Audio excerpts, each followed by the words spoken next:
حضور علیہ السلام سے حرم کی جانب جا رہے ہیں۔ کوہ صفا کے قریب عبداللہ ابن جدعان کا گھر ہے۔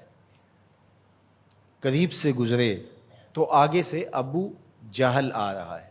حضور علیہ السلام کو جب اس نے دیکھا تو بدتمیزی شروع کر دی۔ وہ الجھتا چلا جا رہا ہے، حتیٰ کہ اس نے ایک نوکیلا پتھر پکڑ کے حضور کو زخمی کر دیا اور آقا کے نازک بدن سے خون بہنے لگا۔ حکم جہاد نہیں آیا، اللہ کی مشیت ہے۔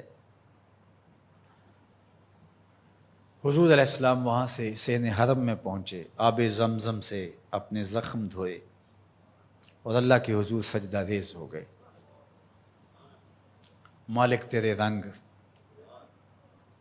یاری تیری سونا پر ازمیشاں تیریاں اگ، سونا پرکھیا جامدہ ہے نال اگاں دے لگ۔ حضور کے چچا حمزہ بن عبد المطلب ابھی اسلام نہیں لائے تھے، شکار کرنے گئے ہوئے تھے۔ یہ جب شکار کر کے آتے تو بڑے اطراء کے چل رہے ہوتے، تو دو لونڈیاں آپس میں بات کر رہی تھی کہ اگر اس کو پتہ ہوتا نا کہ اس کے بھتیجے کے ساتھ آج عمر بن حشام نے کیا سلوک کیا ہے تو آج اس کی یہ چال نہ ہوتی۔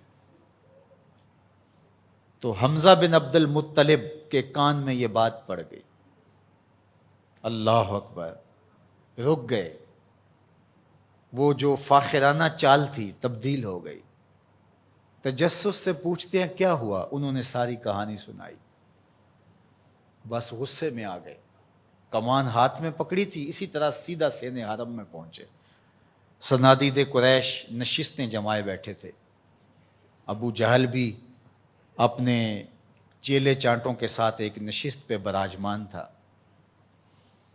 کمان کو زور سے اس کے سر پہ مارا اور کہا کیا تو نے محمد کو لاوارث سمجھ لیا ہے صلی اللہ علیہ وسلم۔ خیر ابو جہل کا سر پھٹ گیا، اس کے چیلے چانٹے اٹھے، لیکن بڑا کائیں شخص تھا ابو جہل۔ اس نے کہا کہ یہ اس وقت تو تنہا ہے، لیکن اگر سلسلہ چھڑ گیا تو بنو ہاشم بھی آ جائیں گے اور میں نے بہت سری زیادتی کی ہے۔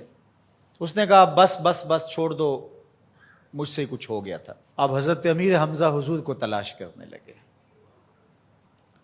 اور حضور سین حرم میں سر جھکائے سجدہ ریز تھے، اور یہ جا کے پاس کھڑے ہو گئے۔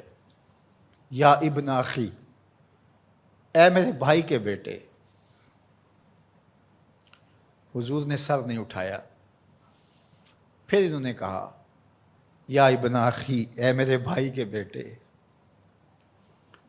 حضور پھر سجدے میں سر رکھ کے رو رہے ہیں۔ پھر انہیں تیسری مرتبہ کہا یا ابن اخی، اے میرے بھائی کے بیٹے۔ حضور سجدہ ریز ہے۔ میاں صاحب فرماتے ہیں اسی کسے دے کچھ نہیں لگ دے تے نہ کوئی ساڈا دردی۔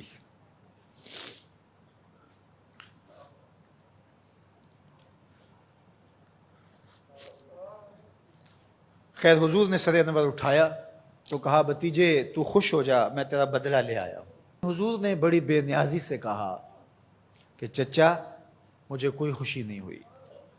کہا میں اتنے بڑے سورما کا سر پھاڑ آیا ہوں۔ کہا مجھے کوئی خوشی نہیں ہوئی۔ بخت یاوری کر رہا تھا۔ دوسرا جملہ کہا تم کیسے خوش ہوگے؟